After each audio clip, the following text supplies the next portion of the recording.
Today we are in Rajagala or Rasagala, a secluded monastery in the heavily forested mountains of Ampara in the eastern province.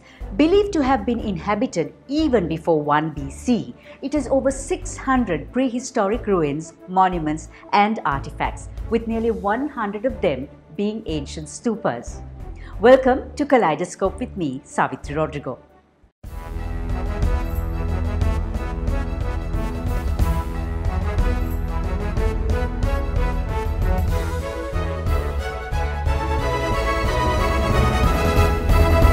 While we stand here in Rajagala, Kaleidoscope will give you a glimpse of the week that was, chat about frontier markets, indulge in simulated driving, cheer our Paralympians and find out about our forgotten widows.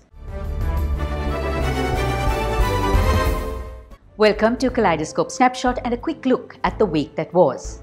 Sri Lanka's foreign reserves, which were at $2.8 billion in July, a 12-month low, were strengthened this week with an injection of $780 million from the IMF.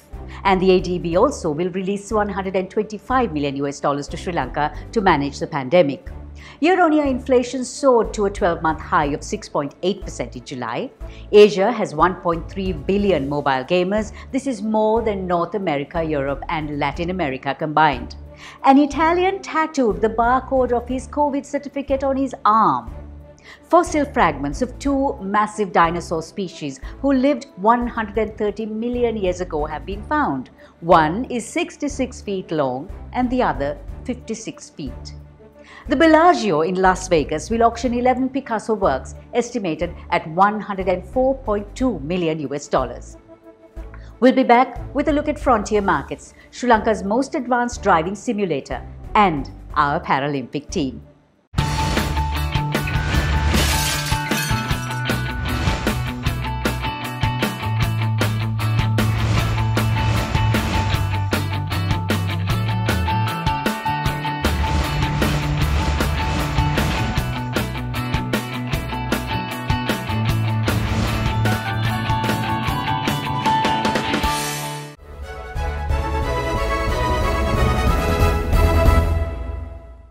Welcome back to our Kaleidoscope News Capsule.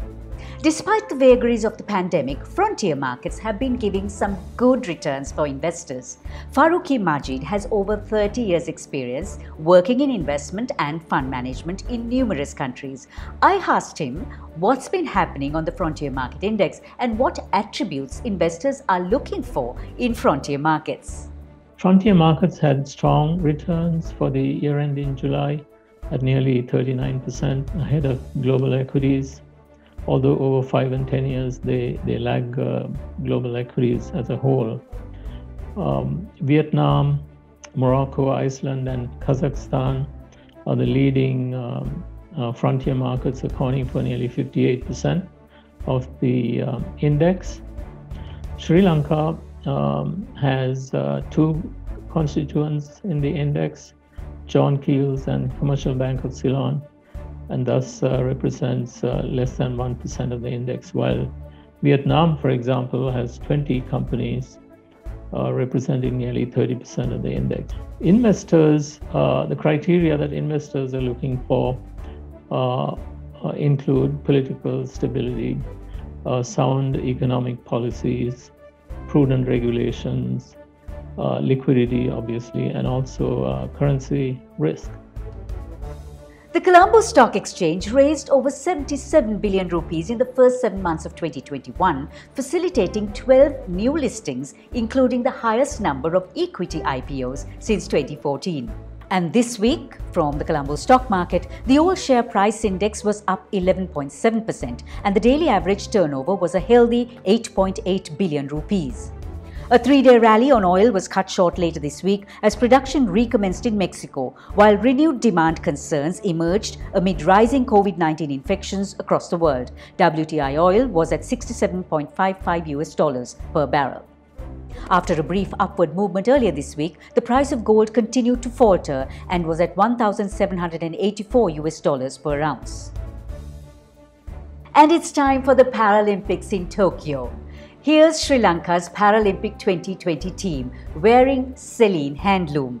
Good luck to our team and well done, Celine, for placing our traditional craft in the spotlight and showcasing diversity in our sporting arena. There is massive traffic on Sri Lankan roads, resulting in accidents and increasing fatalities. Fatalities which can be avoided. But this is due to lack of knowledge of road rules and little experience. So, how do we tackle this problem? How to Drive Driving Solutions has the answer with Sri Lanka's most advanced driving simulators. Here's Business Development Manager Shania Gurage to tell us about it. We experience as road users increasing traffic and increasing number of accidents daily basis in Sri Lanka. And 8 to 9 people die because of road accidents in Sri Lanka. So we went through the problem and found out that the root causes for this problem is drivers doesn't have a proper learning curve and learning experience. So therefore, How to Drive has come up with smart learning options using such as driver simulators and modern vehicles with fully equipped pedals in the left hand side as well, where the instructor having a better control over the vehicles, and tailor-made programs to be defensive drivers. So apart from that, we do cater the normal driving license obtaining program and defensive driving programs for the professional drivers. Look no further, Cinderella. Your ball gown and glass slippers are here. Transforming fantasy into reality, Israel's Design Museum Holons is showcasing 120 ball gowns and 50 accessories, including Cinderella's glass slippers printed in 3D and a collection of hats inspired by desserts.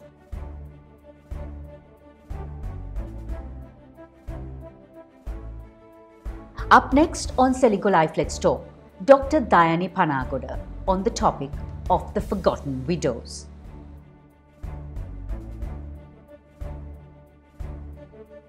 Making all your new goals in life a reality is why our strength is your strength. With 12 billion rupees worth of customer benefits in 2020 and a life insurance fund worth over 100 billion rupees, our strength is your strength. You focus on your goals. We will take care of the risks. Selingkuh Life.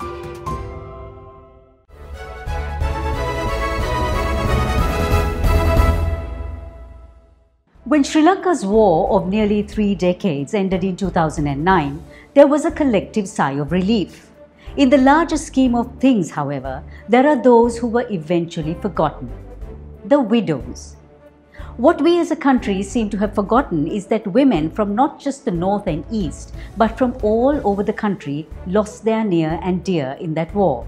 Some to date remain missing in action. These women are looking for the truth. And that truth remains in the wind 12 years on.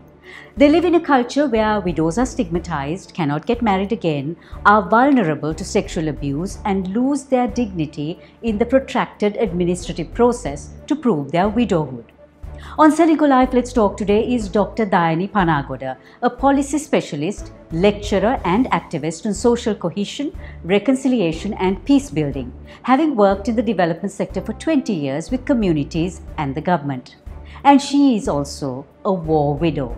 Her husband, who was in the Navy, went missing in action during the war. Welcome, Dayani. Good to have you on Selingkuh Life Let's Talk. You yourself are a war widow. Your husband went missing in action while in the Navy during the war. But we can't forget that there are a significant number of civilian widows as well as military widows. How does the system treat each of them? Yeah, I lost my husband to the war 24 years ago, and what kept me going is to work on peace building to ensure that these violent conflicts would never occur and non-recurrence, and again that also so that the women will not suffer. And I never had a closure, and it was like I cannot forget but I can forgive, and then that's what kept me going. That's the motto that kept me going. And war widows are all over the country, and we treat them differently, and that all the suffering remains the same, whether it is a military widow or a widow from the LTT cadres or others. That is where that we see that the system needs to think beyond the connections but treat them as humans. Not everyone wants compensation like you, for instance. Some need closure. Has anything been done about that? That's a tough question to answer, because the closure is something that is essential for, I think, every one of us. Yes, there are many who wants to see compensation as well. But for me, after many years, I'm still looking for closure, although that after the first year of his missing, I received the death certificate. Do you think that you have a paper means that it tells you there is a closure? No.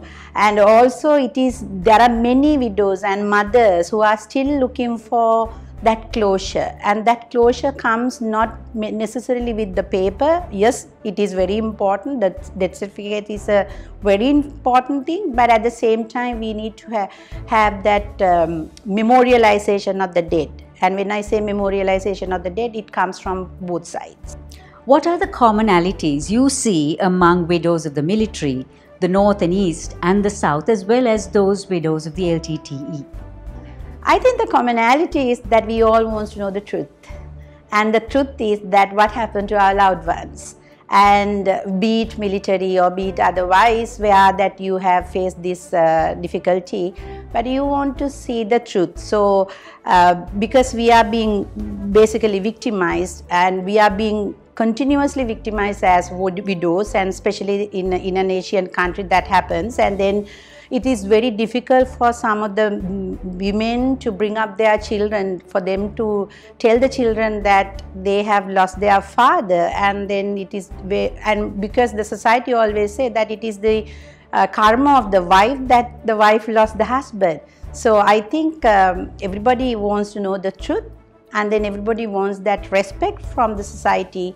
What are the challenges faced 12 years on? Sadly, we have not learned lessons, and 12 years on, we are not working on peace building, we are not working on conflict transformation, we are not working on reconciliation, we do not have an open dialogue. Bring these women together to understand what the problems that they face, and work on the root causes, what we went through, why we went through, and what was these challenges that we faced that it became very violent. And those are the areas I think any government or any individual should work on, because we all have a contribution to make in making peace in this country, and also trust building. Thank you, Daini, for elaborating on a topic that, for the most part, seems to be forgotten.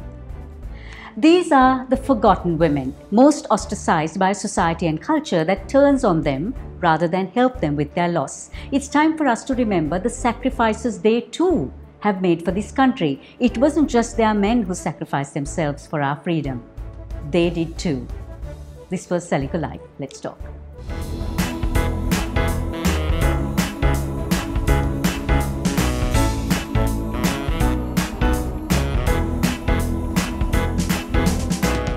Judging by the stupas, the ponds, shrine rooms and moonstones discovered in Rajagala, the temple belongs to a prosperous era.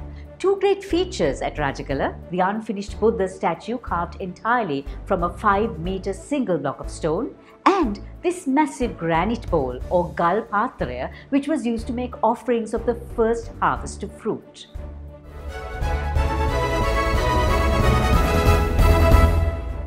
Any flower for any budget for any occasion is what this women-led business startup promises. But then I asked Hafsa Khada why she calls her business Oopsie Daisy. I tend to drop a lot of things, and I tend to drop my food quite a lot. And I do love a good pun, which is why we call ourselves Oopsie Daisy Flowers. Oopsie Daisy Flowers is a women-led business that curates flowers for any occasion and any budget. Whether it's gifting flowers or whether it's a bridal bouquet, we do them all. We curate beautiful arrangements where we specialize in tropical flowers. I love getting tropical flowers from all over the country and incorporating them in all my flower arrangements. If you like Kaleidoscope today, then do tell us so by simply pressing that like sign on YouTube. And if you haven't done so already, subscribe to Kaleidoscope with Savitri Rodrigo and follow us on Facebook and Instagram. Please stay safe and adhere to the rules of the lockdown. It's for your safety as well as ours. We'll be back next week, and until then, as our Kaleidoscope takeaway urges, you'll never find a rainbow if you're looking down. Charlie Chaplin.